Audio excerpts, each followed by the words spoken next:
Hey, everybody, welcome to Radio Labyrinth, the Gen X-centered pop culture podcast that covers any and all things movies, TV, radio, comedy, podcasts, books, if you read, as long as we like them. I'm your host, Tim Andrews, a regional, semi-famous Atlanta radio personality. And with me today is co-host Jeff Lieboff. And our guest this week, we're joined by internationally famous comedian, writer, director, and actor Steve Byrne, who joins us to talk about his new movie, which he wrote and directs, and comes to select theaters and video on demand Friday, the 16th of October. It's called The Opening Act. And Steve, thanks for taking time to come on the show with us tonight. You got it. Thank you so much for having me. I appreciate it. And by international, you mean like Thunder Bay, Canada, right? I mean, that's as far as I go, but that's okay. Yeah. Maybe the Yucatan as well. So we'll Nova Scotia. Yeah.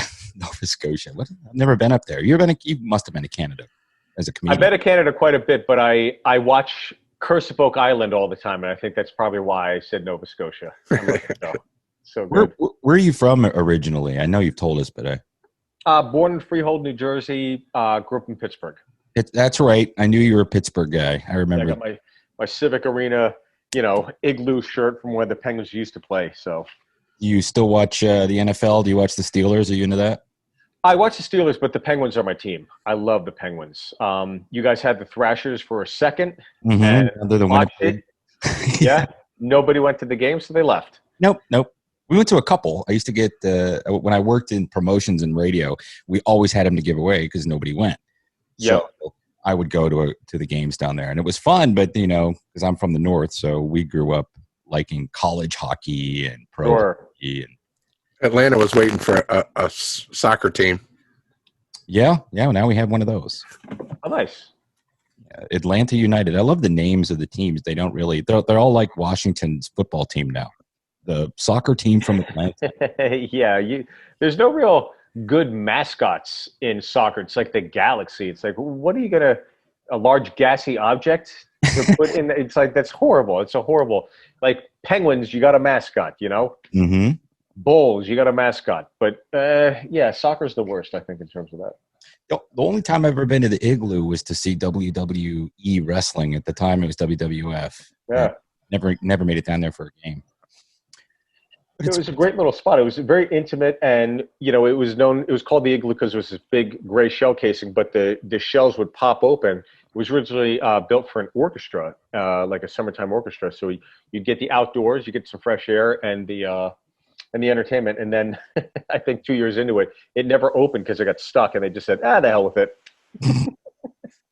So the last time we spoke to you was about your documentary, Always Amazing, which is available right now on YouTube. Yes. But this movie, The Opening Act, is scripted, so it's not. You got to pay for it now. You got to pay. You got to pay. There's investors this time. It's not just me. Yes. How much of it is autobiographical? I can't say the word. How much is it autobiographical? I'd say everything in the film is autobiographical once the lead character, Will Chu, gets in his car and drives to the venue.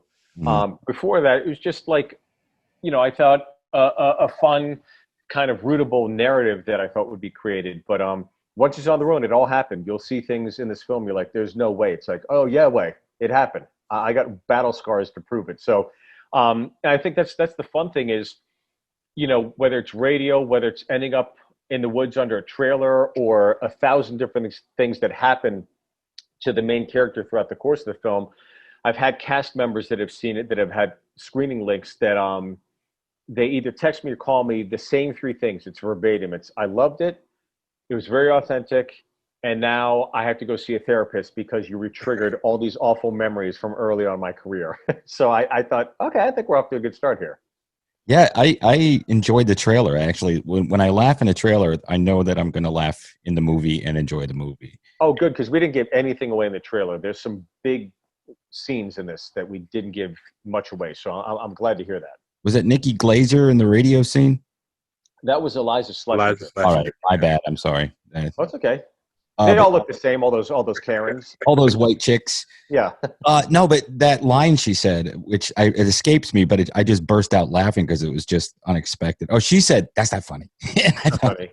Yeah. Yeah. And then there's a little bit more to the interaction for sure. That scene's a long scene, and it happened because I think when you're younger, you go on the road and you're put into a trial by fire with all these incidents, whether it's hecklers, bachelorette parties, doing morning radio, which most people don't assume is part of it. You know, you've been to a comedy club, you've never been on the road, and that's what this film fulfills the promise of, showing you the experience of it. And the second time I ever did radio, the first time was Howard Stern. It did not go well. I should have never have done Howard Stern. I wish somebody said, don't go do it. It's your first time. Get a few more reps in. And then the second time I did it, it was in Los Angeles at KLOS, Frank, Heidi, and Frosty. And I bombed so bad on the air, they kicked me off while we were on the air. They kicked me off. Security escorted me out of the building. And I went a block down the street because Sebastian Maniscalco lived there at the time. I knocked on his door. He goes, what's wrong? I go, turn on the radio. Turn on the radio. And we listened to them bash me. I'm telling you, bash me for 20 minutes. They just eviscerated me, my career, no charisma, all this stuff. And I remember they cut to commercial break and Sebastian was holding a cup of coffee. And he goes, what the fuck did you do, guy? I was like, oh my God, the whole city heard it. You know, you think impending doom, my career's over, all that stuff. But that was just one slice of like all the things that happened at the beginning of my career that I compacted into 90 minutes. Now, you did the regular guy show a couple of times in Atlanta, right? Yes, I did. Yes. And I forget which club you were playing. It was either the Punchline or... It was the Punchline, yeah. And then I did the Improv once before that shuttered up. That closed pretty quickly, too, by the way. Yeah. It was open for a little while, but yeah, they closed.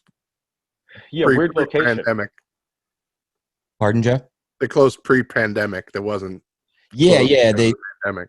That area got all redeveloped for rich people. They wanted to make it kind of like a Beverly Hills shopping area. Yeah. And it looks that way, but I don't go there because I can't afford that kind of shit. Go to Target, you know what I mean? Target or Walmart. Yeah. That's kind of what happened to the original Punchline location too. The rent like tripled or something, so they had to move. I kind of like the new location. I like that diner. There's some there's a good vibe in there. It seems like, it feels like you're working a road room you would have worked in the 1980s in that club. I really like it. A lot of Greek people and big pieces of cake. That's right. Best staff in the world. And they're awesome. Well fed all the time. It's the best. Back in the 90s, we would go there after going to comedy clubs, and because it's open 24 hours. Yeah. And then that's when you're in there late at night. That's when you see the strippers coming in and the late night people. Late night people are the most interesting people. Vampire hours. Yeah. Landmark Diner, right? Is that what it's called? Yep. Yeah. Love it. So are you getting back out on the road? Here and there. My calendar really kicks up in November because things keep getting pushed and pushed and pushed. So, you know, hopefully I get to go out there. The crazy thing is, before this all hit, the very last week before everything hit, my daughter is at the age now where she's aware. And she said to me, after, you know, me disappearing for 40 weeks, years, you know, Daddy, do you have to keep leaving? I miss you. I love you. And then I'm pulling out of the driveway and she's crying and she's at the window and she's crying. And I'm just like, every fiber of me just wants to throw the car in park and run in and be a good dad and be like, I'm not going. I love you. But of course, you got to keep the lights on. And so I go off on the road. I come back home. That week, pandemic hits. We're in quarantine. And for months, I'm enjoying it. And around the 6-month mark, I'm like, what fountain did you throw a quarter in to wish your father to be home? Because you started a global recession. Small businesses are closing. It's all my fucking daughter's fault. So I'm going to find that fountain and drain it, okay? She said, please spread the virus all over the United States and the world. So Dad, stay home. That's right. That's what happened. Does she go to school or is she at home still? Well, she's a virtual student now because California, everything's online. So we're except doing that. for Lakers celebrate. Yeah. Nothing got burned, which was nice. So yeah. Nice, you know. So did you have to shoot any of the movie during the pandemic, or was it all just post-production you were working on? Yeah, a little bit of post, but I got to tell you, we filmed the film in 2018. Spent most of 2019 editing it, and then coming into 2020, it was pretty much done. We're going to premiere at the Just for Laughs Festival in Montreal, and then the shit hit the fan, right? And it all went to hell. And then we staggered out when we're going to release it, and then it was just like, you know, this doesn't seem to end anytime soon. There's been a dearth of great comedies being released during this pandemic. We thought, we got a comedy, let's put it out there, because people want to go to comedy clubs and people want to laugh, and maybe this could be a nice holdover in the meantime. So we're pretty proud of it. I think we pulled it off. I'm super looking forward to it. That's for sure. Well, thank you very much, my friend. Was it harder making a scripted movie than doing a documentary, or was it easier? I'll tell you what, I think this was easy only because when I had to have, like, for example, the radio scene, and I call up Russell, Eliza, and Brooks, I say, I didn't have to tell actors, this is what comedians experience when they do morning radio. I didn't have to explain almost anything. So they all knew the scenes, everybody. So it was pretty easy to go, all right, let's just try it out, right? Let's just try it. And the toughest thing for me was keeping my day. That was the toughest thing, because we're an independent film, $2.5 million budget, which sounds like a lot. And we're doing 12 pages a day when most films are doing 6 to 7, and like a Marvel film would do 1 or 2, you know, because it's so expansive and big. So we were running and gunning, and I just didn't have time to muck around. I had to keep it on track. When you, going back to like last year before all this came down, you're still touring. So were you out every weekend going to comedy clubs when you weren't working on a movie or working on other projects? Yeah, the only time I really took off was when we were in production. We were post-production. The first, I think, 3 months, I took myself off the road. And then I would edit Monday, Tuesday, Wednesday. Peter, Billingsley, and Vince would kind of come in, but the editor had like assignments to take care of. And then that would just go on for another few months. And then I had a pocket of time where, as we were wrapping it up, I pulled myself off the road. Yeah, it was weird, because that's how the film got written. You know, I wrote the film after Sullivan and Son, and I thought, what's the one thing I've always wanted to see? I want to see a great film about stand-up comedy, and that was my goal. And gave it to Vince and Peter. They liked it, and they said, you know, we're going to need to finesse this. And I spent 6 to 8 months. What I would do is I'd sit down with Vince or Peter on a Monday. I'd get notes from them. I'd hit the road Wednesday, Thursday, Friday, Saturday. I'd work on it in the hotel. I'd come back Sunday. Monday, I'd meet with them again. Same thing, just over and over and over again, until we finally got to a place where it was like, all right, let's take this out now. So just before we move on, and I don't know if we said it at the beginning or not, I know we were kidding when you came on. Peter Billingsley, if people don't know, is Ralphie, right? From a Christmas Story, yeah. Yeah. Yeah, and I was friends with him for a month until somebody told me, you know, that's Ralphie. I was like, what? Really? And I looked at him and was like, oh my God, it's Ralphie. It was the weirdest thing. But he looks like him, but I just, for some reason or other, just didn't even think about it. I didn't put 2 and 2 together, like an idiot. And he's been a successful producer for a very long time. He's producing the Marvel movies and stuff now. Yeah. He was on the original Iron Man, so he helped kick off the cinematic universe. So when you're talking to him about notes in the film and you see the bust of the original Iron Man on his desk, it's like, I think I should listen to his advice. I think he knows what he's talking about. Well, so go ahead. Was just down here shooting that Freaky Friday horror movie that he's got coming out. That's right. Vince has a film coming out in November, and I remember he was a little trepidatious because he's not necessarily a horror fan, because he doesn't like seeing those kinds of things, right? But I think this was too good of an opportunity for him to pass up, and really gave him the chance to spread his wings and see, can you pull this off? And I think, based on everything I've heard behind the scenes, I think he's pulled it off. And to get a tweet from Stephen King saying, you know, Vince did a great job and you can't wait to see it, I was like, wow, holy cow, Stephen King, it doesn't get much better than that. And Blumhouse is pretty awesome. They got a great track record. Yeah, they do. Yeah, we talked to an actor friend of ours in town last week, and he said that things are starting to slowly open up again. So, but they have to have a COVID officer with them all the time, a compliance officer, to make sure people are, you know, washing their hands and wearing masks and stuff. Yep. Jimmy O Yang is in Vancouver right now, and I know he gets tested 3 times a week. Wow, nose test?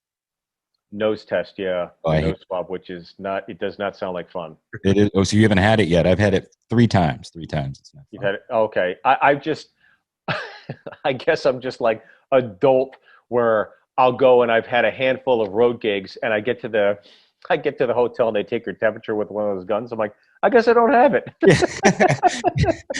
That's good philosophy to have. Hey, I'm fine. Yeah, I guess it's like having unprotected sex in your 20s. It's like, yeah, I guess this is okay, right? Yeah, especially if you started college in 1988. That's right. Yeah. Mansfield, Pennsylvania, not a hot spot for HIV in the 80s. Yeah, there you go. Have you ever heard of that town? That's where we're from. I've not heard of that town at all. No, and I'm from Pittsburgh, Pennsylvania. Yeah, So it's all the way up at the top, like almost in New York State. Hour from Williamsport, straight shot north. You know Williamsport, the Little League. I do know Williamsport. Yeah. Yeah, not much going on in Mansfield, but there is a state school there. So there you go. Yeah, we played Clarion. I'm sure you know Clarion. I've had many friends go to Clarion University, and that was one where I was like, I wish I could go there, but I couldn't get into any Pennsylvania schools. I got into Kent State University. I got into two schools, Wright State and Kent State. And Wright State was all the way on the other side of Ohio. Kent State was closer to Pittsburgh, and I was like, that's where I'll go. And that's how I decided. I'd never even been to campus until my first day. I didn't visit it like an idiot. So you didn't even go to Kent State. All you knew about it was the shootings and the That's right, yeah. Match song. And showed up, and I was like, oh, that seems pretty cool. I had a good time. 4.5 years, I got it done. Talk about not going anywhere. Jeff and I went to elementary school, junior high, high school, and college in the same town. So my God. Yeah, we didn't get out of there for a while, but we did get bit by the comedy bug there. The first two comedians we ever saw, that I ever saw live with Jeff, the first one was Steve Landisberg, and the second one was Robert Klein. Oh, that's not bad. I mean, Robert Klein, geez. And yeah, icon. And he let us hang out with him, and he wouldn't take any pictures. He goes, no, you're going to send it to the Inquirer, and I'm going to have a weird face. But he was fun dealing with little kids. So let's talk about the cast. Sure. The opening act, you have Jimmy O. Yang, who is really, really popular right now. And doing well for himself, yeah. Yes. Ken Jeong, who is an actor. Does he still do comedy, or does he just act?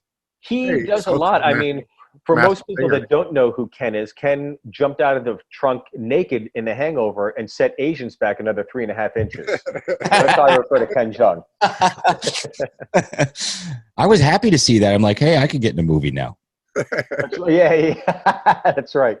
You could be a stand-in at least. It's the Irish curse. It's not just Asians, my friend. Well, I'm Korean and Irish, so it's a double whammy. Oh, sorry. I hope you break the mold, though. No complaints so far, which is always code for I think this is okay, right? Yeah, sure. They're not going to say anyway. You get Jermaine Fowler, Tom Segura, Bill Burr. Yeah, super hot right now. Awesome job on Saturday Night Live this last weekend. Mm-hmm.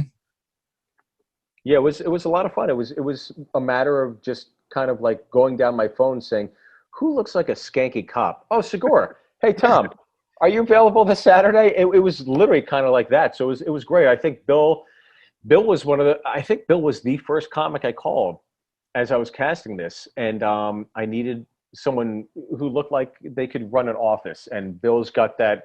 He can shift gears pretty quickly. And I just called him up. I said, could you do this for a day? He said, absolutely. And once Bill was attached, I think it made a lot more of the calls a lot easier afterwards. Yeah. Have you checked out the Comedy Store documentary on Showtime at all? I have not. I'm there every night of my life, when I'm not on the road. So Right.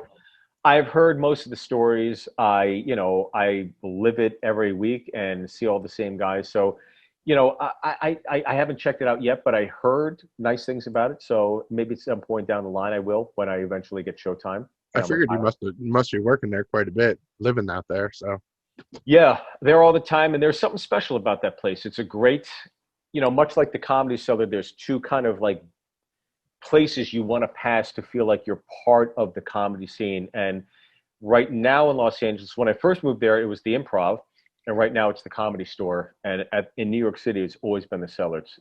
There's just something about those bones that you want to do well in. Now, when the pandemic is over, when it goes away and we're allowed to go back out again, which we all hope happens soon, or at least next year would be nice. Do you think that stand-up comedy is just going to have a huge resurgence? Because a lot of things people aren't doing right now. Movies are dead. Movie theaters are dead. I mean, Well, not this weekend they aren't, but good time to release one, right? well, People are making a killing on this video on demand, though. yeah. But my point was that people want to go out and socialize, and where better to socialize than in a comedy club? You can laugh, you can have some drinks, you can, meet the comic, go with your friends, that kind of thing. I can't tell you the last time we went to a show. Do you remember, Jeff? No, it's been a long time. Yeah, and I'm itching to get back out. I know Marshall Childs, who runs the Laughing Skull Lounge in Atlanta. Mm-hmm. He's doing some socially distanced stuff at a larger venue that's nearby, and people are starting to come in and get involved again. So just any kind of human interaction, especially laughter, is just something I'm looking forward to. Punchline's open too with half capacity. Yeah. Okay. Yeah. I mean, look, I think that anytime there's something communal, and especially it's communal and bad like this is, I think the last time we dealt with it was probably 9/11. Mm-hmm. I think that is where we've had just a release via stand-up comics. Stand-up comics are kind of speaking for the everyman in terms of their experiences, and throughout the course of the country, from the West Coast to the East Coast, you have a plethora of great, really talented people that will take their experiences, and someone will be able to relate to Gaffigan's take, or Whitney Cummings' take, or Bill Burr's take, et cetera, et cetera. So I think we are the gasket relief for all this. And when it does come back and people are allowed to go back and people feel comfortable to go back, I think the clubs will be packed more than ever, because we are the conduits of, layman's terms of what you're going through, and we'll find a humorous way to dispel it. Fingers crossed, right? Yeah. I remember when it first broke, but people weren't yet sequestered in their homes. Norm Macdonald did a brief bit, and you could see it on YouTube, where he was talking about the virus, and he sounded so like it was a catastrophe waiting to happen. Hey, we're all going to die.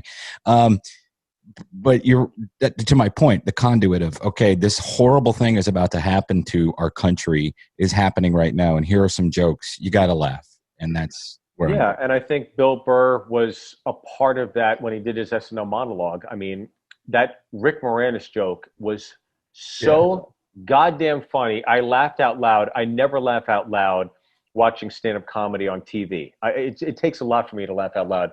And not only that, but I also played roller hockey with Rick Moranis when I was starting stand-up comedy on the Upper West Side of New York City. So it really, really made me laugh, because he's such a sweet, nice guy. And to know that he, of all people, got sucker punched, and Burr's like, "We're back, baby, New York's back." It's like, it's so funny. Such a hilarious take on it, because everybody was outraged over that. Yeah. Punched. I loved it, man. Who the hell punches Rick Moranis? Yeah. I know.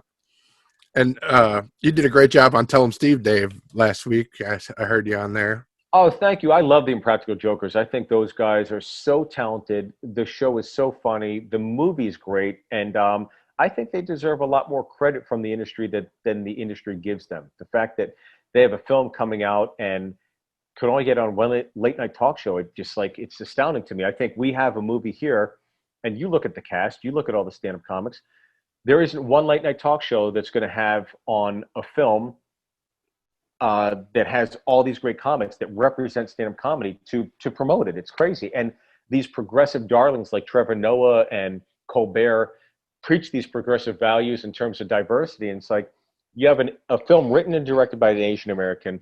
The lead is an Asian American. The co-star is an Asian American with Ken Jeong. And then you have one of the most diverse casts I've ever seen.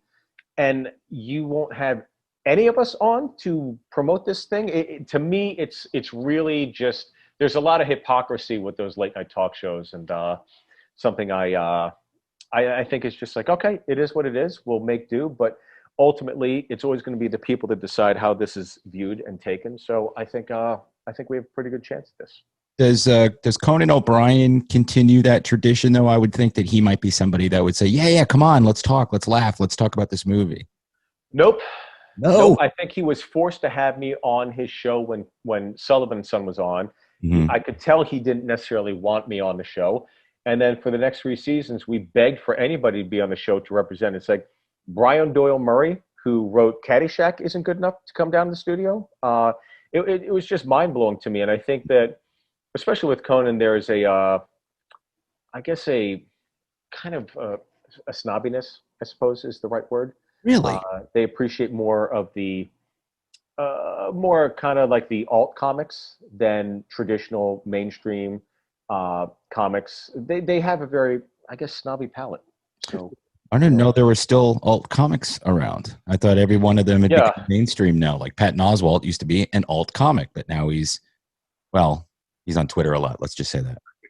Yeah, that's true. Well, look, late night talk shows don't even mean as much as they used to anymore. So to do podcasts, that's kind of you'll get more outreach via podcast. And once I pivoted and recalibrated to thinking that way, I was like, well, I'm in good hands because a lot of my friends are having me on their podcast, so I'll be fine. The film will get out there. Well, I'm glad. We hope we can help friends. Hope we can help spread the word a little. I appreciate that. I hope so too. Podcasting is fantastic for something like this because, like you just said, you have a lot of friends and there's a bunch of different podcasts out there. And let's face it, they're going to reach more people that are interested in what you have to offer. That's right. And I would love it if I knew the reality of what you guys are doing, because you went to grade school, junior high school, and college together. And I would love it if you were actually podcasting in the same house, in the same township together, and he was just right next door. That would make me laugh so hard. Oh, we're going to have to do that, Jeff. We're going to have to go up to Mansfield because it's in Pennsylvania, so we'll have to wait until the lockdown is over. That's right. This would have been 10 years ago. We could have done it. Well, we could go drive up to it from tomorrow. our bedrooms. Yeah. We never lived together there. We lived together. No, we did live together for a short while. We lived together. Jeff's mom used to say, "Why don't you two get married?" And this was before it was legal. But, Well, I support your lifestyle, guys, no matter what you want to do, okay? a couple of lazy Gen Xers. That's right. We're match made in heaven. We just want to listen to Oasis and play Star Fox on Nintendo 64. Leave us alone. Yes. We're happily married. Yeah. Jeff, did you have any more questions? No, I'm good. Thanks for coming on, and we hope tell everybody where they can go to check out the trailer. And Sure, you can go to YouTube, see the trailer. The film releases in select theaters, which means if you live in a red state, I suppose you can see it. If you care about your health and the health and safety of others, I guess what you could do is you could just watch it on Amazon, iTunes, wherever you stream video on demand. Awesome. Thank you very much, Steve Byrne. It was a pleasure talking to you again. Anytime you have anything you want to talk about or promote, send Jeff a note and we'll get you on. We loved having you. You got it, buddy. Thank you guys so much, and be best to you guys and your family and loved ones. You too. All right, take care, guys. Bye. Take care. Well, thank you very much to Steve Byrne, which we pre-recorded, Jeff and I, and we really hope you enjoyed that interview. He was a good guy, man. Yeah. Taking a half hour with us. There's Ira. Ira's with us this week. Hello. Hello, Ira. What are you doing? You're eating a burrito. Yeah, I was half eating a burrito. It's dinner time over here. The Malkin household. Yes, it's a completely different time zone where Ira is over on the west side of Atlanta. Yeah. Thanks again to Steve Byrne. That was really awesome of him. Hey guys, I've been pushing the Patreon. I just updated all the tiers, so now you can see exactly what you're getting. Everybody who is at the $5 and above level is due a Radio Labyrinth sticker and a Radio Labyrinth pin that we just got. Jeff's artwork. The pin is a tribute to the Goonies. Can you guys see this? Yeah. Can you guys see this? Jeff did a good job on that one. See, there it is.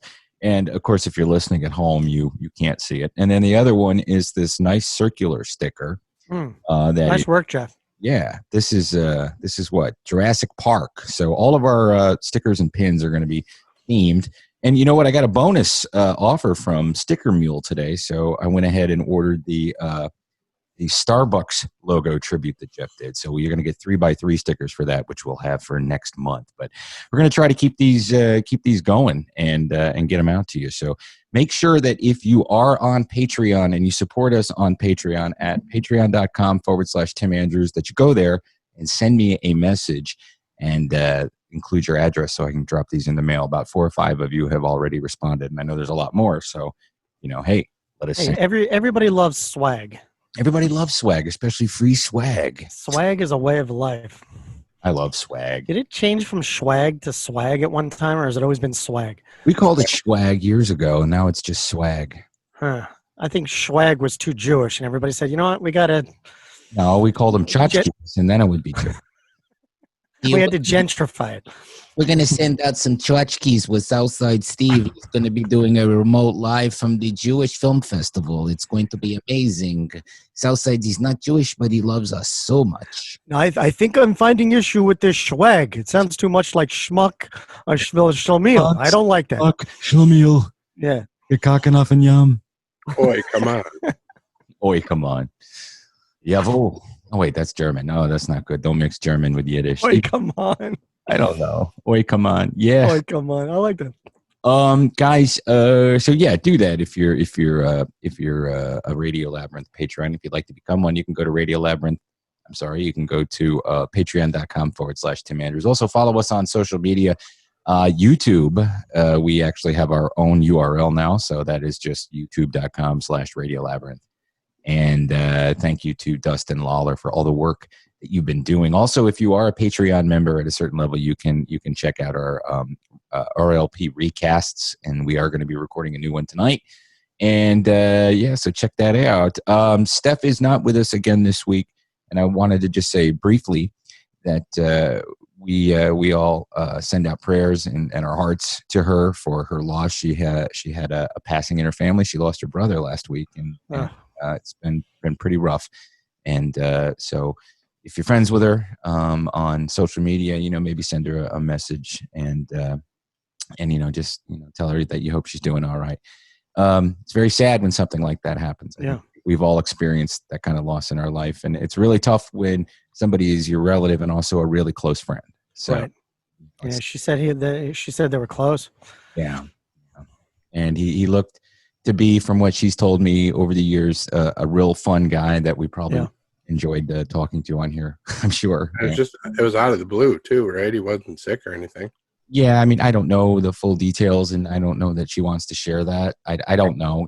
I'm like her to a degree. I think I'm more private. I think we're all kind of private, but in anything I do know, I don't want to share without asking. Especially with something like that. Yeah. So, I mean, if she wants to talk about it, she can. She's posted a couple things on social media, but just wanted to say, that we're sorry and for your loss, and we know that it sucks and it's rough. So, especially this year, but at least she was able to go home and see her family. I think if it had happened in January or February, she might not have been able to. Yeah, that's true. Right. So, things seem to be loosening up in that regard. But, so what else is going on tonight? We're going to talk about a couple of things here, and we do have a new Rad Libs with the Red Box Troll. I think this will be Ira's first. Oh yeah? I don't know about it. Well, you played Mad Libs, right? Well, yeah. Okay. Well, this is the new Red Box Troll. Red. Yeah. Well, the Reginald D. Nubbinsworth III is dead. He died in the Red Box. They didn't feed him, and a lot of people weren't renting movies from Red Box. They were afraid to touch it because they didn't want to get COVID.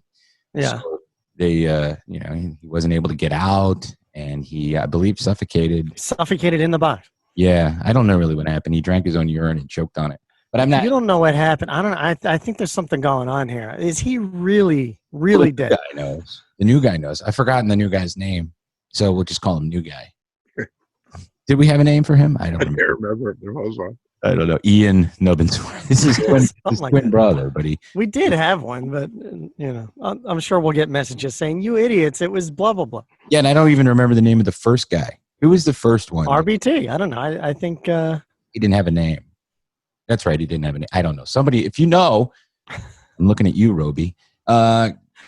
He's the historian of the show, Roby. There's hardcore radios. They're gonna correct us on this shit. Oh, hey guys! Breaking news. I think Lisa Krause, and Dean are going to be recording a new Mike TV. It's been so long I've forgotten the name of the podcast, but be on the lookout for that as well. So, what show are they doing? I don't know what they're going to be talking about. Every time, I'm very distracted. Every time I scroll up and down on the show document that Jeff puts out for us every week, the rundown, there's just a picture of Sarah Silverman clutching her boobs. I've seen that, and we need to discuss that. Well, the controversy is she tweeted out a picture last week. I guess people are showing their tits to get people to vote or something. I don't know. Is that what that is? Is that what's going on?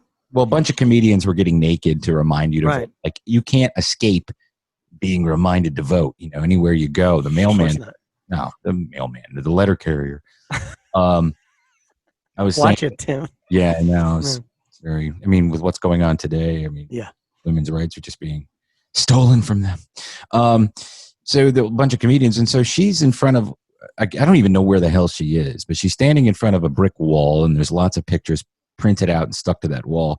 And last week, Larry Wax, my old boss, my old compadre from the Regular Guy show, tweeted, I don't care if she's naked, why is there a picture of Tim Andrews on her wall? Oh, so Larry tweeted that out? At first, yeah, and then Jeff perpetuated it. I looked at the picture today, and he's right. Why are you on her wall? Okay, it isn't me. I know. Well, shut up. Come on. Let's make it sound like it's you. It doesn't make... Okay, well... It looks a lot like you, Tim. It does look like me. At first, it looks like me in 2009 or 2008. Yeah. You know, with the hoodie and the messy hair, and I had those little round glasses, and of course, a cigarette dangling out of my mouth. Right. But it is not me. It is a comedian. Who did we say it was? I forget his name. It's probably Steve Agee, but I say we say it's you. Okay, it's me. Is he an actor or a comedian? He's an actor and comedian. Okay, I've never seen him or anything like that. So, well, let's cut all this out and just say it's you back there on Sarah Silverman's wall. We're not cutting it out. Fine. It is me. It is me that is doing that. That would be a mystery. Maybe she had a thing for you back in the day, and you never knew. No, and she was on the show promoting her stuff, and she's been looking for pictures of you ever since and putting them on her wall. And then she was planning on skinning you alive. Well, So you missed out on that. It would be kind of cool to discover myself on somebody's wall, but I wouldn't want it to be heard. I don't know what even happened to the picture. I think I deleted it. But that would be like you to have a picture of you on somebody's wall with like those strings attached, connecting, crimes to other people. That would make sense to me. Maybe there's a great comedian conspiracy that she's working on. Yeah. A la Utopia. Her and Louis C.K. They're probably both in the middle of all that. They're trying to find Artie Lang and God, why can't I think of his name all of a sudden? Why can't I think of his name? Also, the Indian comedian Aziz Ansari. Oh. He's disappeared as well. Has he? I haven't seen hide nor hair of him. Huh. Not on TV, not on social media. I haven't seen I think he was being Me Too'd, wasn't he? Yeah, he had a weak Me Too by a girl who regretted going back to his place. Ooh, well, maybe it got stronger and he's got a good PR person. Louis showed up on the second episode of that Comedy Store documentary. Oh, he did? Oh, yeah. And it was done after all that shit. Yeah. Good for him. Good for him. Maybe he's finally going to be able to come back. But I don't think he should be. So the mystery of Tim and Sarah Silverman's wall is that it is nothing. But it would be cool if it were. What else has happened? Hey, Eddie Van Halen passed away. Oh, man. That's really out of nowhere. He was 65 years old. I guess he'd been battling cancer for quite a while, right? Yeah, so it wasn't out of nowhere, but... No, but I mean, we didn't know that he had gone into... no. Well, he had the tongue cancer, what was it, like 20 years ago, right? Yeah, a long time ago. Mm-hmm. And, they took off a piece of his tongue. Mm-hmm. And, I don't know if he was in total remission, but he pretty much was. And then he was just popping up here and there. But probably over the last 5 years or so, people would post pictures of him where they'd run into him somewhere, and he was not looking great. No. And, they were keeping this news kind of out of the public. And then, when everybody got the news last week, it was pretty shocking, I guess. Yeah. 65. That sucks, man. 65 years old. And really, we're in the wheelhouse of the generation that liked old Van Halen and also liked Midland Van Halen, which would be the same. Van Hagar. Yeah, Van Hagar and Van Halen, not Van Extreme. I never got into Van Extreme. Well, most people our age were really into the first 5 albums. Oh, hell yeah. With Roth, And then if you go Van Hagar, there's a big controversy with Van Hagar and Van Halen fans, but probably like you. Records. Well, actually, there were what? There were 4 or 3 with Hagar. I don't know, because it was 5150 OU812, and then Foreign Lawful Carnal Knowledge and Balance. Is he on Balance, or is that the guy from Extreme? No, Extreme. It was called Van Halen 3. Okay, so then there's 4 with Sammy Hagar. Okay. Right. Now I was going to bring that up. The guy who I feel sorry for the most with this whole thing with Eddie passing away is Gary Cherone from Extreme. Because every article you read about Eddie Van Halen passing away, they go, well, and they try to retrospect Van Halen and they say, well, they had two different singers. They had David Lee Roth and they had Sammy Hagar. I'm like, nobody's going to talk about Gary at all. Well, you may know, but I challenge anyone to name a Van Halen song sung by Gary Cherone. No, and he was only in there probably a year. However, he didn't tour with them, did he? Did they tour? Yes, and that's what I was going to say was I went and saw that tour for one specific reason, which was the feedback I was getting at the time was Gary is a huge Halen fan, like we all were. Mm-hmm. He was younger. He's like our age probably, and he was picking the set list. Oh, okay. So he just handpicked like the greatest Van Halen set list ever. Yeah, and apparently Alex and Eddie just said, yeah, we'll play whatever you want. Uh-huh. And they did. And I saw them at Lakewood. And all right, it wasn't like seeing Dave or Sammy. However, the set list for the Gary days was probably the best Van Halen set list you'll ever see at a live show. I've seen them. I've only seen them once, actually. I saw Van Halen at Music Midtown. I guess it was 5 years ago. And it was, well, except for the bass player, it was the original lineup of Wolf, I guess. It was Eddie's son. Yeah. Was playing bass instead of Michael Anthony, but it was really cool. It was a great show. I thought David Lee Roth was still a showman, but I've seen him before. I saw him and Sammy together. Were you at that, Jeff, at Lakewood? Or were you, Ira? I didn't see that one, but I saw the 2007 tour with Dave. Mm-hmm. And it was great. They all played well. You got to get used to seeing Dave the way he looks, and not like the old days. He had the long hair. In the early 2000s, he had plugs and a wig, but he looked old. And I remember it was such a change in demographics because he had the bottle of Jack and he was shaking it like it was his moneymaker and dribbling it on people in the front row. Jeez, yeah. These girls were young and they weren't excited about it. They were mad. Like, ew, yuck, he's a gross old man. Were they touring with Sammy in 2001 and ended up canceling? I don't know. Because they were supposed to be in town the same weekend as, it wasn't Phil and Friends, was it? It was Further. It might have been Further. And Sammy came out and did the encore. He did Loose Lucy with Bob Weir. And no way. Yeah. And you saw that? No, I left. Wow. Why? It must have been 2003 because my back hurt. Oh, shit. And I didn't know Sammy Hagar was there. I would have waited and stayed. But they did Loose Lucy, and I think he did one of his songs. So. See, Sammy Hagar's a guy, if you ever said to me, is there a guy on earth you could think of you'd love to trade places with? I think Sammy would be pretty high on my list. Why is that? He just seems like he's got an amazing life. He owns a tequila company, lives out in Cabo Wabo. Mm-hmm. He's a mega billionaire. Doesn't seem like he's all fucked up on drugs either. He's got a great family. And he seems to really be enjoying himself. Every time you see him, he's on the beach, he's in flip-flops, and he's got $1 zillion. So, yeah, I'd go for that. And he's playing music. Well, good for Sammy. I love Sammy. Yeah, good for Sammy. Another passing that was just announced today, actually. Conchata Farrell. Is that how you say her name? Conchata? Who's that? Conchata Farrell. We mentioned her on the show a couple weeks ago. She was on the original. She's been in a ton of stuff. You'd know her if you saw her face. Ira. She was the housekeeper on 2.5 Men, right? Most recently. Yeah. A sassy housekeeper. And in fact, Charlie Sheen tweeted something about it earlier today, but she was on the original ER with Elliot Gould and George Clooney and among other people. And Mary McDonnell from Battlestar Galactica and Dances with Wolves. But anyway, she was on that. She was always like that sassy, sarcastic side character actor on sitcoms and stuff throughout the 70s, 80s, and whatever. But she was pretty cool. I thought she was very funny. So rest in peace. Did not know she was sick. So she had a heart attack a while back, and she's been in rough shape since then. Getting back to Eddie Murphy. Getting back to Eddie Van Halen for a second. Did you guys see David Crosby's tweet?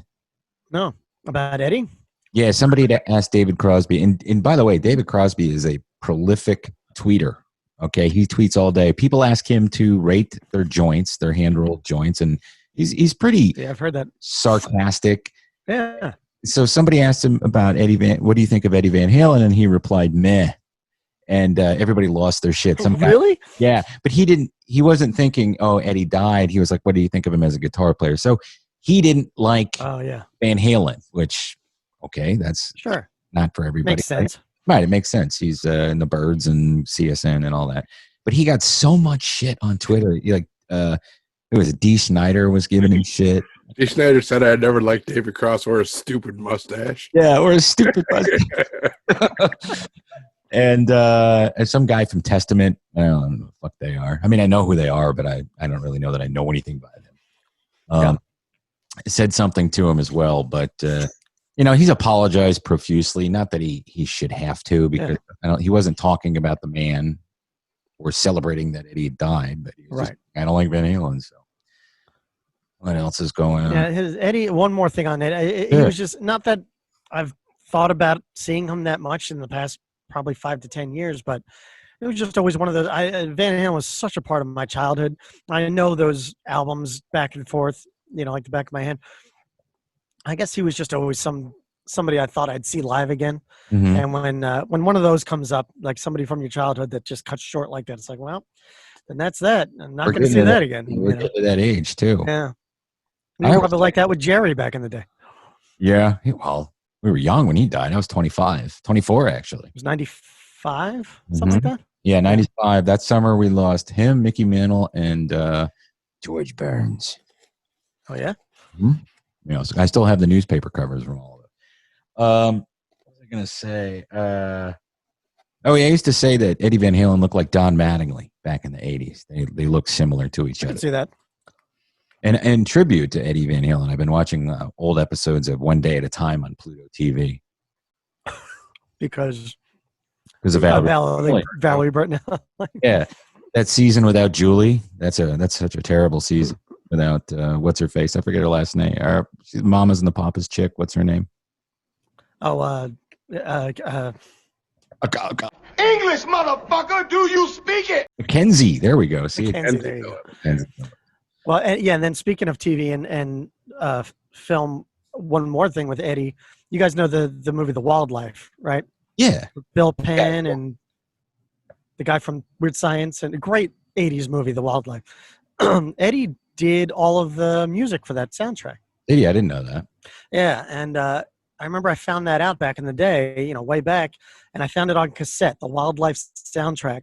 And if you listen, there's other tunes on there like Bananarama songs and stuff, but then the whole score of that movie is all Eddie Van Halen stuff, and it's amazing. It's awesome. So look for that.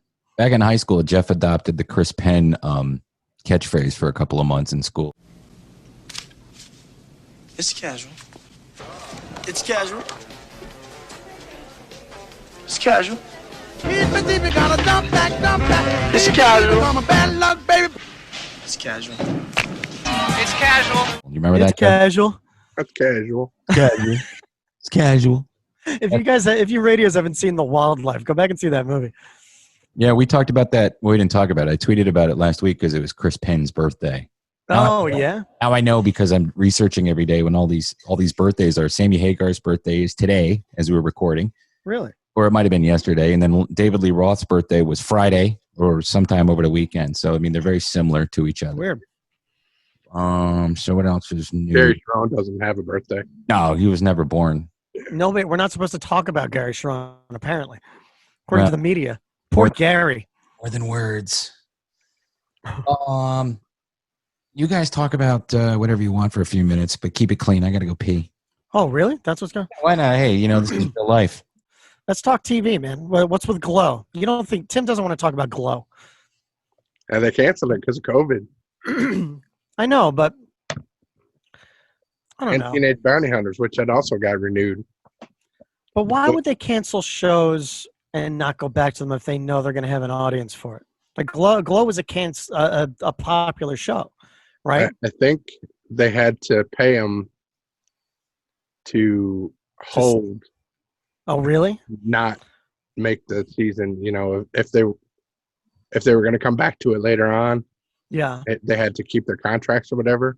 They were like keeping them on retainer. Yeah, something like that. Oh, what are you talking about? Is that what it was? Yeah. Glow being canceled. Yeah, that's another. Yeah, well, see, that's why I started talking about it because I figured you didn't care about it. That's like why Deadwood got canceled, because everybody wanted to make more, but HBO had to.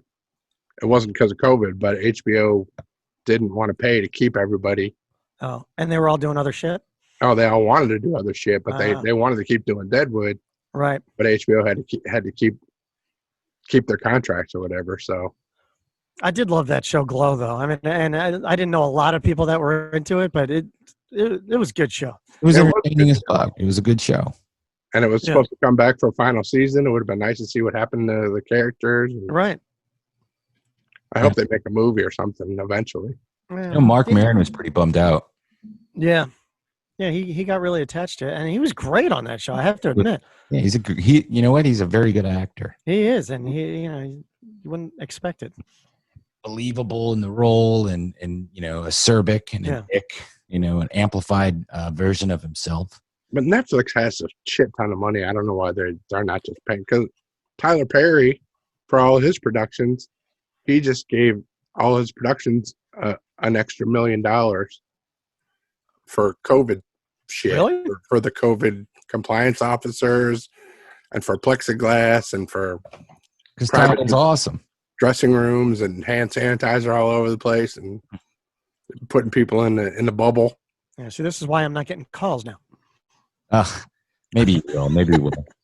No, I'm kidding. But Netflix has a shit ton of money. They could. You're right. Too. That's why I think the Glow thing is weird. Like, I feel like something else was going on there.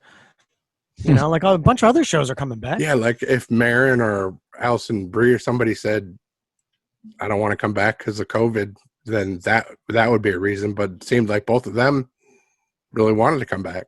Yeah. I don't know. Or maybe they could finance it themselves. Yeah, I don't know. It depends on what studio owns it, or it's a big production. Yeah. A lot of shit that I like has been canceled too. I mean, we've talked about it already. The Venture Brothers is canceled, and then Adult Swim took a bunch of episodes of shows off of their platform because they're pussies. There's no reason for Venture Brothers to be canceled, because animation can still go on during this whole thing. Right, you could be in an isolation booth doing audio. I mean, yeah, and there's no reason to take down episodes of cartoons either. Like, what was it? Shake Like Me, which is one of the funniest episodes. Anything with Boxy Brown in it from Aqua Teen is gone. What's that show that was based on the comic strip? The kid that lives with his granddad in the suburbs, but all right, it's a black animated show. I don't know. Yeah, I didn't want to say that. I was trying to remember the name of the show. Point out the fact that the characters are all African American, which is an extremely funny show. Anytime I've seen it, it was really, really good. I think Ed Asner was on it. Interesting show. But that's gone too. It's too problematic. Might upset some people. Oh no, like Bill Burr upset every woman in the country on Saturday. Oh man, I watched. I don't watch Saturday Night Live too much, but we watched it the next day. That was a great opening thing. Yeah, his monologue was hilarious, and and right away the first thing I said was, "Well, he's super canceled." No, he's not canceled, but people are, white women are upset. Oh, of course. Oh, everybody was upset. That was what was so great about it. Mm-hmm. What? How everybody was upset. Oh yeah. And he knew that was going to happen. Of course. Yeah, and there's no way he really believes that Rick Moranis deserves to be punched in the face. No, but it was something funny to say. I know, it was hilarious. We're back, baby. That was very funny. Well, and the other thing about Bill Burr's thing is, I don't think he was saying those things to be controversial and to get a reaction. He was just doing his act. I mean, he was doing what he does, which is great. He wasn't backing down. Fuck it. What was that plan again? Oh, well. You guys watched the Boys finale? Well, Yep. no, all right. I got to say something about the Boys. I'm not caught up, but I was thinking about Noping the Boys. What do you think? Why? Oh, go ahead. Explain. Has it been good? Yeah, but explain yourself. What turns you on? I don't know. I think I got to episode 5, maybe. Okay. And I don't know. It hasn't been doing it for me this season. But you guys are into it, right? Yeah, for the most part, yeah. Why, you don't like Stormfront?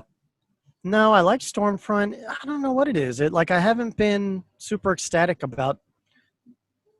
I think it's the writing. I think it's the other girl, the Asian girl. That whole storyline. I didn't really care too much about. And Now, see, I like her, and I like Frenchie. I like their dynamic too. well, and Frenchie, I'm not crazy about that either. That whole thing just seems a little too sentimental and sappy to me. Stick with it because next season they're going to take Compound V. Oh yeah. Mm-hmm. I thought they were taking it already. You see no, they're not. You see at the end of, well, I guess I can't spoil it. Are you going to watch it or no? I'm going to watch it, but you can spoil it. I don't give a shit. Well, at the end of the finale, No. they say, why don't you boys come on board and work for us? And they would officially become the boys. So in the comic book, they're the boys or whatever. That's their group. Yeah. But that doesn't happen until I think the end of the last episode. But the finale was great. It was a really cool way to wrap it up, and we're not going to spoil it for you or for anyone else. All right, good. Yeah, I mean, I'm going to keep going because, hell, actually, there's not a ton of other shit that I'm watching right now. So Either. Yeah, I'll keep going on that one. I am watching Fargo, but I haven't watched the most recent one. You guys into that? Yeah, it's been great so far. Yeah, Has it good? Because I've watched the first episode. The only reason I haven't continued is because I have AT&T now, and I'm DVRing it, and it's been fucking up a lot, and I'm getting super frustrated. So I'm watching an episode on demand. I don't think so. Well, I'm sure they do. Everything has to have that, or you wouldn't pay for a cable thing that didn't have. No. Well, and we're paying very little for it because I happen to have somebody in the household that works for AT&T. So Nice. Yeah, and that's why we're doing it. So yeah, I haven't watched it only because I've been frustrated with the technology. But it's been good. I'm happy to hear that it's been good though. Yeah, it's better than the last two seasons, definitely. Good. Yeah, it's really redeemed itself. Wait, season 2 was what? Is this season 4 or 5? This is 4. 4. All right, I liked season 2 a lot. That's the one with Ted Danson and not Matt Damon. Right. And then I didn't really care for season 3 with Ewan McGregor. Yeah. Didn't right? It wasn't terrible, but yeah, you played the twins. Played the twins, which it was an interesting premise, but it wasn't that great. No. This one has that incredible actress. She's new to me. She's an Irish chick, the nurse who has Munchausen syndrome. Yes. And in the latest episode, it won't spoil anything, but she puts ipecac in some pie, and to hilarious results. She's good. She seems to be the only one from Minnesota. And then I started watching that, just as an aside because of her, I started watching that Charlie Kaufman movie. What's it called? I'm Thinking of Ending Things. Oh, is she in that? She's like the main girl in that one. And I haven't finished that either, but I was like, oh, I never saw this girl before. Now she's in 2 things that I'm watching. Boy, that's a movie or a series? It's a movie, a really long movie. Yeah. Not good. Did you watch it, Jeff? I did. And were you like, eh? Yeah. All right, because I was starting to watch it, and I was within the first half hour, and I was debating whether to continue or not. No, I continued it. It would be better if it was like 90 minutes long, because the payoff is not worth sitting through that length of the movie. All right, Professor Lupin is in it. Who? Professor Lupin. Yeah. Who's that? He was Professor Lupin from Harry Potter, the werewolf. He plays the dad, and the chick from the United States of Terror plays the mom. Huh. Hey, I'm looking at it right now. I might also Fat Matt Damon's in it. Yeah. Not Matt Damon. No, what do we call him? Meth Damon. Meth Damon. Meth Damon. But the payoff of the twist or whatever is not worth sitting through the entire movie. Okay. I felt so disappointed at the end when they revealed it. I was like, I got you 3 hours for this. Well, you could always watch old Johnny Carson episodes on Pluto TV like I do. That must be fun. And there's a lot of fun. I love Pluto TV, man. You put that on there, and I've seen that. Three's Company's on all day long. They used to have Barney Miller on there. I don't know if they still do. I haven't seen it, but maybe it's on overnights or something. They have that game show, Buzzer. That's Buzzer channel's good. Yeah, you can watch Match Game you can watch. Hollywood Squares with Bowser from Sha-Na-Na. That's all those old game shows from when we were growing up. Hey guys, Radio Labyrinth is brought to you by Atlanta Pizza in Euro, open for dine-in services. Atlanta Pizza in Euro sanitizes tables between customers and provides single-use condiments if you want some. AP&G has delicious takeout or curbside service for those who prefer it, and you don't have to pay ahead of time. Visit their website, atlantapizzaeuro.com, to order online or pickup or delivery. And remember, they thank everybody who's been supportive through these tough times for the restaurant industry. So support your local restaurants. And if you've been to Atlanta Pizza in Euro, please, please, please leave them a review on Google. And let's not forget our friend Brett Perkins and his business LDI Repro Printing of Athens. They have all your construction printing needs, commercial or residential, in Athens, Georgia since 2005 with fast turnaround and affordable prices. Call 706-316-9366 or email them at athens@ldiline.com. Here's some horrible drawings of Paul Williams. The one on the top right is good. Yeah, why are there so many songs about rainbows and what's on the other side? Like this, I like that. This one down here looks like him a little bit. Oh yeah, no, they all do. What's his big?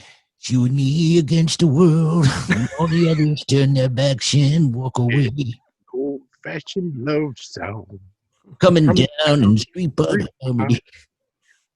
What's the song he wrote for the Carpenters? That was We've only just begun sharing horizons that are new. I hope it's a chocolate chip cookie, Daddy. all right. So you guys ready? We're gonna play a game.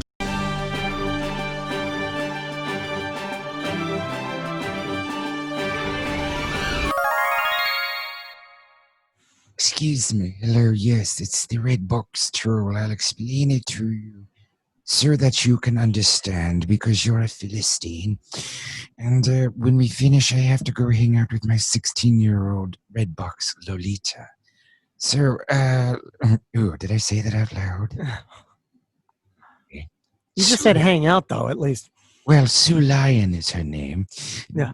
Like the original Lolita. And I am going to get rid of Shelley Winters as quickly as possible. That means excising all the copies of Towering Inferno from the Red Box.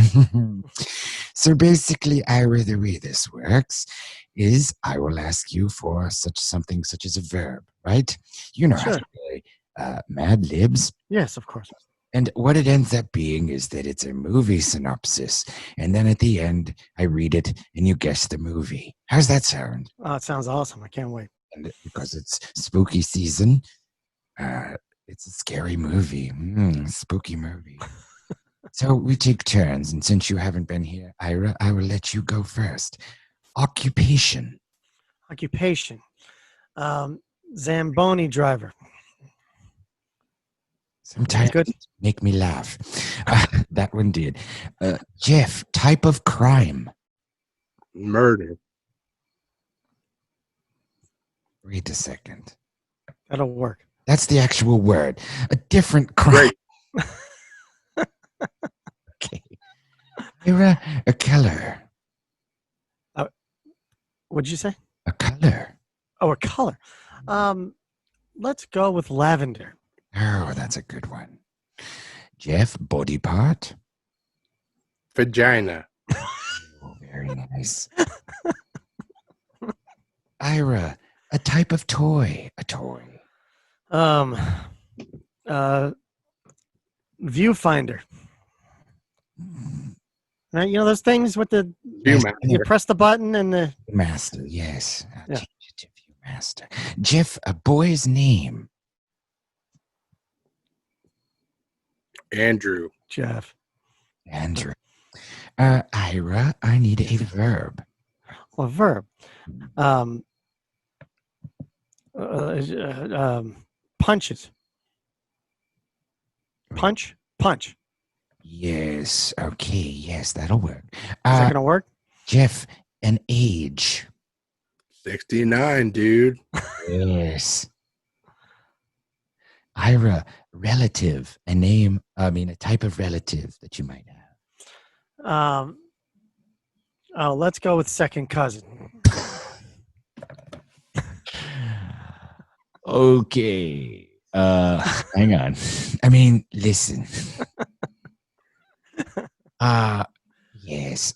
Jeff, a service job title. Prostitute.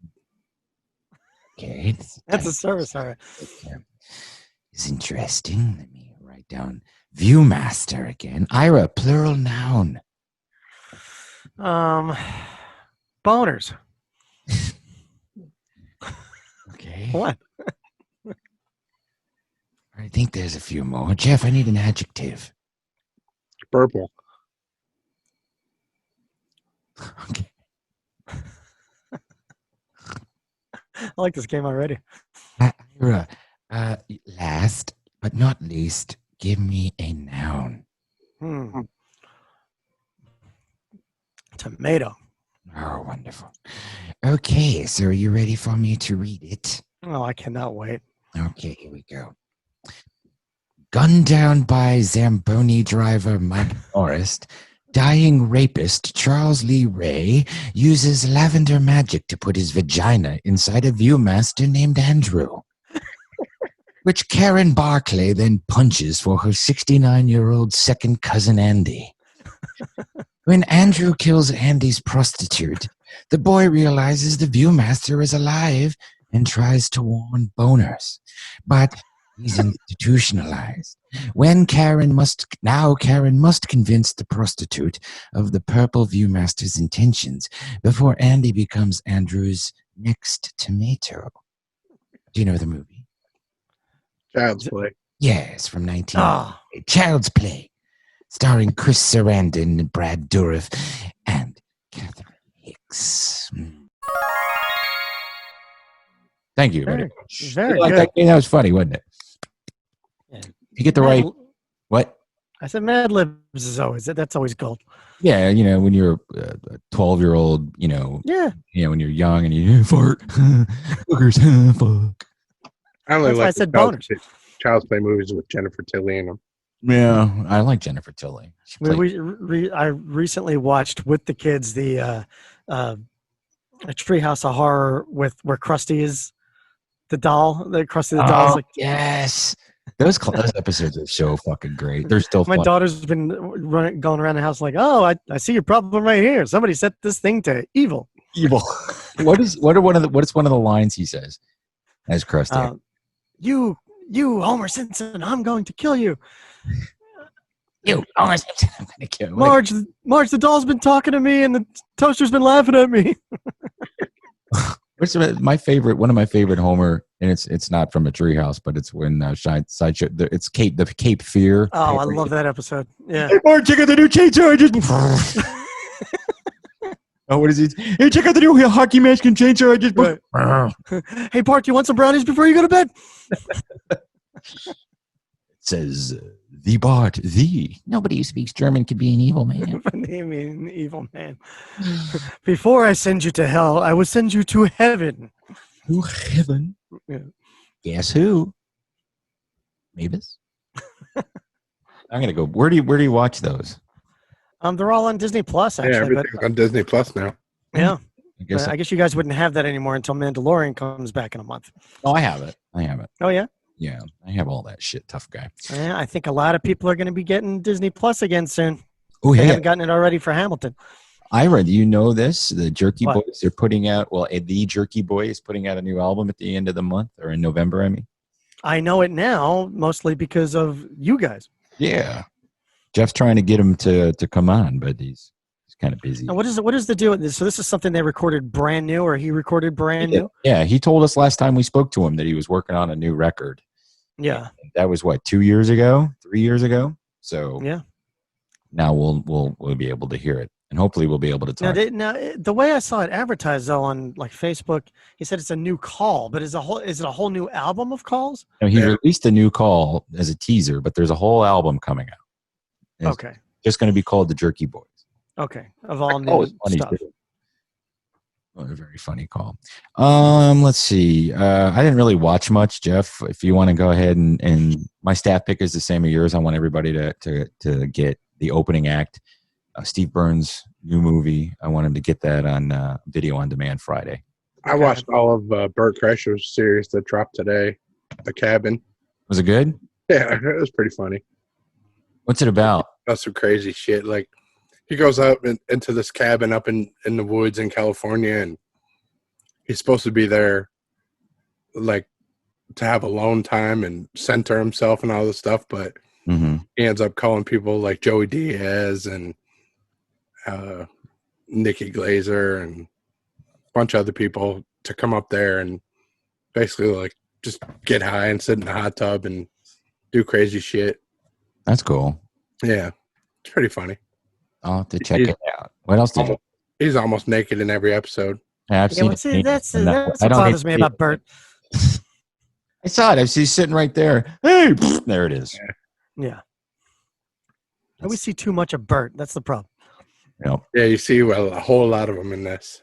What else did I watch? I watched that new Walking Dead show. Okay. World Beyond. That's on AMC. Yeah. Is that set long after the pandemic? Yeah, it's 10 years they've been having zombies. Okay. But there's kind of like a twist with the people that took Rick. Mm-hmm. And so it's kind of tied into that whole thing. Yeah, are there zombies in it? Yeah, they call them empties on this show. Empties? Where's it set? It starts in Nebraska, but they're going from Nebraska to New York. So can you start that show not having watched any of the last couple seasons of Walking Dead? Yeah, I think so. I might give that a shot. What's better, that or the original series? Yeah, the original series is terrible now, but I'm waiting it out. Yeah, you're a huge fan. Keep with it. Kind of like Dexter. The last 2 seasons were shit. Yeah. So what else? Willie Nelson was on Conan O'Brien Needs a Friend podcast. Yeah, was that good? Yeah, that was good. Willie Nelson's fucking hilarious. When did that must have come up, like in the last couple of days, right? Yeah, I think it dropped on Monday. Yeah, that's great. I've been listening to that show a lot. I've also been listening to Smartless, which you recommended. Yeah. Which has been great. I love it. Chandler was on that this week. Who? Yeah, how was that? Chandler. Oh. Yeah, it was good. Did you watch Hubie Halloween, Tim? No, I haven't been able to watch that yet. Is it good? Yeah. It's hilarious. Yeah, I think I'll watch it this weekend. If you like The Sopranos, I talk every week about the Talking Sopranos podcast. This week's guest is Ada Turturro. Oh, yeah? And she's fantastic. They do such great interviews with these people because they know them. And she's gotta be hilarious. She is. She talks about getting into fights with James Gandolfini, but you learn so much about how they all know each other, how they all work together in New York prior to Sopranos. And then they break down the episode, and those two have such a good rapport with each other. It's an enjoyable show. And I have to listen to Gilbert yet because Bob Costas is on it. And Jeff, you weren't finished, so I'm sorry to interrupt. No, that's good. I want to listen to that Gilbert too, because he talks about his show later and stuff, which I liked a lot. Let's talk about Hubie Halloween next week on the show because I'll have watched it by then, and I like Sandler, so I'm trying to get my wife to watch it with me. I keep bringing it up. She's like, "Oh, maybe." I said, "You watched the Jennifer Aniston one?" There's a lot of other people in it besides Sandler, like Ray Liotta's in it. Oh, yes? Wait, that's not Ray Liotta. See, I told you I was tired. Huh. And Chantix. There you go. A bunch of people are in it. You'll enjoy it. It's funny. Okay. Rodney Allen Rippey, is he in it? No. Okay, that sucks. But his whole family is in it. Rodney Allen Rippey's family? No, Sandler, his wife, and his kids are all in it. That's cool. Earlier in the show, when we were speaking to Steve Byrne, you brought up the documentary that's on Showtime right now, The Comedy Store. So there's 2 episodes. How many episodes? Yeah, 2 episodes so far. And is it a series or is it just a short document? No, it's a documentary. It's a series, a documentary series. I don't know how many episodes it's going to be, but. And it's on Showtime. All right. Do you guys have Showtime? I don't anymore. I got rid of it. I'm going to have to get it again. Same with me. Well, and I wanted to check out that Ethan Hawke show that's on there now. What's that? You know what I'm talking about, Jeff? No, I've heard that's good. The good Lord Bird or something. I haven't. Yeah. Yeah, everybody's going nuts about that. So I'm like, well, shit, I have to get Showtime again. I never even finished Billions because I canceled it. Yeah, I didn't watch Billions didn't make it all the way through season 5. They had to shut down because of Oh, COVID. is that what happened? Yeah. Yeah, well, I stopped even before that, but yeah. So now that Ethan Hawke show is on, which I want to check out, and I didn't even know about this Comedy Store thing, but now that that's going on, yeah, I definitely want to see that. Yeah, you can see a lot of the stuff that they touched on from the series, like the strike and the dude getting killed. Well, I read or I listened to that book. Oh, I listened to the book that was made into that show. I'm Dying Up Here. I'm Dying Up Here. Yeah, was pretty much about the Comedy Store, right? Right. Yeah, and then I listened to that book that was based on. So yeah, I mean, I know all the stuff, but I haven't seen all the footage, so it'd be cool to see all that. And there's all kinds of crazy shit that you don't hear in the book or whatever, like how Freddie Prinze wanted to kill John Travolta. Why? Because he was like the number one dude on like all the teen magazines and the Heartthrob and everything, and then John Travolta came along and like stole his thunder. He literally took a crossbow, went to John Travolta's apartment, and shot 3 arrows through his front door. Holy shit! Was he home? Travolta wasn't home, and he came home like a couple weeks later, and there were 3 fucking crossbow bolts in his door. He called the police. Did it hit his hair? It didn't hit his hair, did it? Don't shoot my hair. Why you always got to be shooting my hair? They show like the police report, and they're like, to this day, he didn't know who did it, but now you know. Wow. Who admitted to it? The dude that went with him. Oh. Wow. Yeah, because Freddie Prinze, that would have gone to the grave with him if the other guy hadn't talked to him about it. So yeah, that's pretty much it, I guess. Ira, you have some stuff you want to talk about before we wrap up? Yeah, most of it we talked about. I mean, I haven't been on the show in a while, so I'm assuming you guys talked about Raised by Wolves. Yeah, did you like it? I did. Yeah, I mean, some pretty intense shit, and weird shit, and very Ridley Scottish. Yes, obviously. Especially the ending. Especially the ending. That final episode was fucking amazing, I thought. Yeah, and the very end, you're like, who the fuck are these people? But yeah, well, and so much stuff happens. You're like, oh, okay, it could have gone one way, but it kept going the other. Right. But you guys all liked it, huh? I did, yeah, and I think Steph and Jeff liked it too, yeah. And they're signed up for another season already? 2 more. Yeah, I think it's already been renewed, and he's talking about 5 or 6 seasons. I mean, it's a weird fucking show, though. You have to admit. Yeah. So, yeah. But it's good. It's different. It's something that you don't see. Yeah. I've recommended it to a few people that are a little more mainstream. They're like, man, I don't know. The show is fucked up, I'm like, look, just watch it, All right, watch Utopia instead. And then I'm sure you guys talked about South Park Pandemic special. We did. Yeah. Yeah. Okay. Well, so I watched that, and I don't watch a lot of South. Even though I love South Park, I never get around to watching South Park. So I was like, oh, I want to watch this, and yeah, I was dying. It was great. It was hilarious, right? It's a special. That's why it was so good. Yeah. Hour long. So you have Utopia in here. Did you finish it? No, and that was another one, just like The Boys. I don't know, man. I got through 2 episodes, and I'm a little. The writing is a little weird to me. But do you think? Do you guys like it? I did. Yeah, and so crazy. All the way through. Yeah, crazy shit happens in every episode. Yeah. Okay. Jeff started watching the UK version, which everybody says is better. Is it? Yeah, I've only watched one of the UK version so far, but it's good. Yeah, it's got a really interesting premise, and I don't know, I was watching it the other night, and I was like, I don't know, it's like it's borderline goofy, but maybe it's not supposed to be, and it was one of those I didn't know how to feel about it, but yeah, I'll keep going. I know I'm very critical about shit. Right. I think Rainn Williams makes it. Rainn Williams. I think Rainn Wilson makes it worthwhile. I think he does a great job. And as much as I disdain Cusack, he's all right in this. Yeah. He was on a podcast recently. Who was he on? Cusack was on with somebody. Oh, shit. I can't remember who it was being interviewed. And it was a good interview, actually. $2? Huh? The $2 podcast? It may have been Marin. $2. Was he on Marin? I'll listen to that. Yeah, I think he was on Marin. It was pretty good. But of course. Yeah.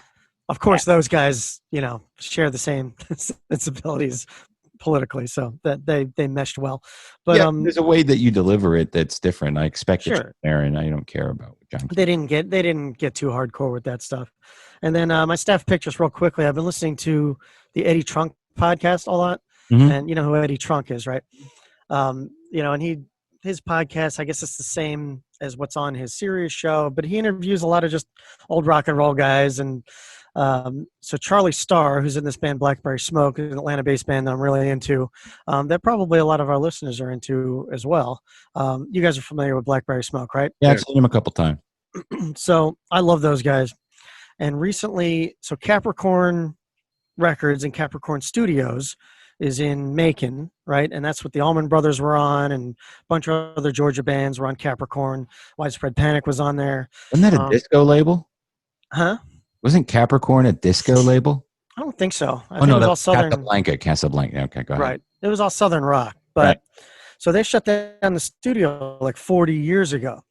But the Allmans recorded all their stuff there, and Wet Willie, a bunch of other bands. So it's like a legendary studio. So Blackberry Smoke was just allowed to go into the studio and record an EP there of all Georgia band covers. Ah, cool. So, and it sounds friggin' amazing. So the first tune on there is Midnight Rider. And like, you know, whenever I see an Almonds cover, I'm like, whatever. However, I listened to this and I was like, oh my God, it Where can sounds you get so it? good. You have to buy it on LP? You can find on anywhere. I found it on Apple Music. Okay, Yeah. so then it would be on Spotify also. Cool. Yeah, but it's just like 6 songs, and a few of them the lead singer, Jimmy Hall of Wet Willie, sings on. He's got an amazing voice. So check it out. It's Blackberry Smoke. I think it's called Live from Capricorn Studios. A lot of people have been dropping music. The Bruce Springsteen dropped a couple new singles. They're great.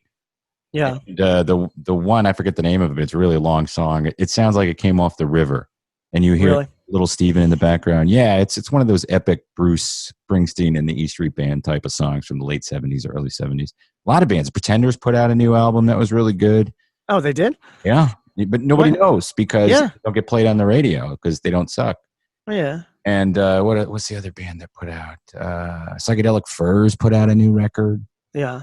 Again, you don't know, but whatever. If you got to sign up for Spotify, and then if you're old, they know who you are and go, you might like this one, you old fuck. I'll have to do that since I am an old fuck. Yes, we're all old fucks. Hopefully, we will see Stephanie next week. And Yeah. she'll be Wish back. her well. And please wish her well. And Ira, please come back whenever you like. We would love to do another game. The ride one was my favorite. Oh, with the cars. Yeah. I got to do a part 2 because there were so many cars I left out. Well, as soon as you can do that, we'd love to have you back. Okay. I will be here. Thank you for being here tonight. We will. Sure. Ira will be joining us for this week's RLP recast, which you can get exclusively as a Radio Labyrinth Patreon member. And this week we are doing a scene from The Exorcist. But it's called something else. Yes, Right? it's called something else. The Hankercism. Because I I cannot had do one of the those. voice that you want me to do. I've tried and I can't do it. Oh, yeah? Oh, so we're doing Yeah, you could do it. Why don't you do it?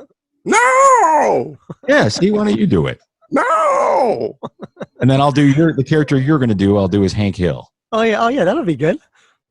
Because I was going to do Steve Buscemi. You were? Yeah. All right, we're going to figure this out in between, and we're going to knock it out of the park. And if you want to see it, you got to be a Radio Labyrinth Patreon member, patreon.com/Tim Andrews. Until next week, please keep it canon. Please like this video and subscribe to our page and turn on your notifications